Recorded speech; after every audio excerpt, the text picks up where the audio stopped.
Do you think I'm crazy? Because that's what everyone said when I called off my wedding after a DNA test. That's how people talk about me now. The woman who ruined her own engagement over a piece of data. The woman who lost her mind over a few shared genes. But the truth? It wasn't just numbers on a screen. It was a secret that changed everything I thought I knew about love, family, and who I really am. My name's Lena, I'm 28, and 6 months ago I was planning the kind of wedding that exists in Pinterest boards and childhood daydreams. We were supposed to get married this spring. A small ceremony under fairy lights, wildflowers everywhere, our dog carrying the rings down the aisle. And Noah, God, he was everything I thought I'd been waiting for. 31, quiet confidence, the kind of man who listens more than he talks. We met at a charity 5K I almost skipped. I remember him jogging beside me, pretending to slow down so I wouldn't fall behind. He made me laugh, offered to buy me coffee after, and somehow that coffee turned into a life. Everyone loved him. My friends said he made me glow. My stepdad called him solid. Even my mom, Ruth, smiled when I told her we were engaged. Though now, thinking back, I realized that smile didn't quite reach her eyes. We were knee-deep in wedding planning chaos when Noah came home one night waving 2 little boxes, DNA test kits. "Let's do it together," he said, "so our kids can know their roots one day." It was one of those cute couple things, tracing family trees, sharing heritage results, joking about whose ancestors were pirates. I didn't think twice. We spat in tubes, mailed them off, and forgot about it. Weeks passed, life rolled on, and I kept thinking about how lucky I was. How after years of wrong people and broken trust, I'd finally found someone who felt like home. But homes can be built on fault lines. You just don't notice until something shifts. I used to think secrets stayed buried. I'd tell myself later. I didn't know one was buried inside my blood. I wasn't even supposed to be at that charity run. It was one of those last-minute guilt decisions. My friend bailed, and I didn't want to waste the entry fee. I showed up late, shoes half-tied, phone in one hand, and a banana in the other. Somewhere around the 2nd kilometer, this guy jogged up beside me and said, "You look like you're trying to escape a crime scene." That was Noah, sweat-drenched, smiling, teasing without being smug. He slowed his pace to match mine, even though I could tell he could have finished twice as fast. By the time we crossed the line, I was laughing so hard I forgot how out of breath I was. We grabbed smoothies afterward, still in our race numbers, and somehow spent 3 hours talking about everything and nothing. Childhoods, worst jobs, favorite 90s songs. It was easy. Too easy. We both grew up in single-parent homes. My mom, Ruth, raised me on her own after a breakup she never really talked about. Noah's dad walked out when he was a baby, and his mom died a few years ago. We joked about being half-complete people trying to make a full life. Sometimes we'd compare notes about our mystery dads, laughing that maybe they were both out there somewhere, regretting what they missed. He made loneliness feel normal, even funny. Our connection wasn't fireworks, it was gravity. Everything about him just pulled me in. We liked the same music, could finish each other's jokes, and both broke out in hives from shellfish. Once, while lying in bed, I noticed a small birthmark tucked behind his left ear, the exact same spot as mine. I pointed it out, and he kissed my shoulder, saying, "Guess we were made to match." It became one of those inside things couples say without thinking. Made to match. Within a year, he'd met my mom. She was polite, but there was this stiffness in her smile, like she was watching him too closely.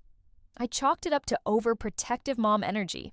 But when Noah left that night, she asked, "Where did you say he's from again?" I told her. Small town about 40 minutes away. And she went quiet for a second before changing the subject. I didn't think about it again. Why would I? The next 2 years blurred into something beautiful. We got engaged on a quiet autumn evening by the lake where we'd had our first picnic. No big audience, no flash, just him, a nervous smile, and a trembling hand holding a ring that wasn't even perfectly sized. I said yes before he finished asking. Everyone said we were the definition of meant to be. We found a small house on the edge of town. Old brick, creaky floors, a backyard big enough for a dog, and maybe one day, kids. We spent weekends painting walls, arguing about curtain colors, and falling asleep on the couch surrounded by takeout boxes. For the first time in my life, everything made sense. And I remember thinking, maybe this is what people mean when they talk about fate. If only I'd known how cruel fate could be. The results came back on a random Thursday afternoon. I remember because it was raining and I was still in my robe, half watching a home renovation show while scrolling emails. One of them was from the Ancestry site. Subject line: "Your DNA results are ready." I clicked it without thinking. At first, it was fun. Pie charts of percentages, maps with colorful dots. I zoomed in on the regions, laughing at how both Noah and I had joked about finding out we were part Viking or something. Then I scrolled down to the DNA matches section. That's when I saw it. Close family match, 50% shared DNA, Noah H. Estimated relation, half sibling. I actually laughed out loud. Like, full laugh. The kind that bursts out of you before your brain catches up. I even took a screenshot and texted him. Guess we really are made to match. I was waiting for him to call so we could laugh about how glitchy the system was. But as the minutes ticked by, something cold started crawling up my spine. I reloaded the page. It still said 50%. Half sibling, not cousin, not distant relative. The wording was clear, and the accuracy percentage, 99.9%. My pulse started hammering in my throat. I went to the company's FAQ page, convinced there had to be an explanation. Maybe couples with similar ancestry could get flagged by accident. Maybe our profiles got mixed up. But every line I read made it worse. DNA tests don't confuse fiancés with siblings. They detect shared biological parents. By the time I hit contact support, my hands were shaking. The chat window popped up, and I typed like a maniac, explaining that my fiancé and I both took the test, that something must be wrong. The reply came 5 minutes later, polite and detached. "We understand this may be distressing, but your results appear consistent and verified. It's statistically impossible for two unrelated individuals to share this level of DNA." I just stared at the words until they blurred. The TV kept playing in the background, a couple choosing between two dream homes, and I realized I couldn't hear it anymore. I couldn't feel my body either. There's a kind of silence that isn't empty. It's heavy. My stomach knew before my brain did. Something had just broken. And it wasn't the test. It was my life. I don't remember driving to my mom's house. 1 second I was staring at the screen, and the next I was on her doorstep in the pouring rain, still in the same robe, clutching my phone like it was evidence from a crime scene. She opened the door and froze when she saw my face. "Lena, what happened?" I shoved the phone toward her. "Explain this." She took one look and went pale. For a second, she didn't even try to read the words. She just stared at the screen, then at me, and I swear her knees gave out. She sank onto the hallway bench, covering her mouth. "Mom," I whispered, "please don't tell me this is true." Her eyes filled before the tears even fell. She tried to speak, but only air came out. Then she started sobbing. Deep, ugly, shaking sobs that didn't sound like my mother. "Tell me," I screamed. "Tell me what this means." It took her a full minute to pull herself together. "Lena, I never knew. I swear I didn't know about him." "Didn't know what, Mom?" She looked at me like she was about to confess to a murder. "Before I met your stepdad, before I even knew I was pregnant with you, there was a man. Just a few months. His name was David Harris." The name hit me like a slap, because I'd heard it before. Noah's father. The estranged dad he'd mentioned once, offhand when we were talking about family. The man who disappeared when Noah was a baby. My mother's hands were shaking as she talked. "I didn't know he'd had a child. I didn't know about you and him. I didn't know anything. He left town. And when I found out I was pregnant, I thought it was too late to ask questions. I couldn't breathe. My ears were ringing. My chest felt like it was closing in. You're saying Noah's dad is my dad?" She nodded, crying harder now. "I never meant for this to happen, sweetheart. I thought your stepfather was your father. I thought the past was buried. I never imagined—" "Stop," I said. "Just stop." I backed away, nearly tripping over the rug. My mind was flashing through images.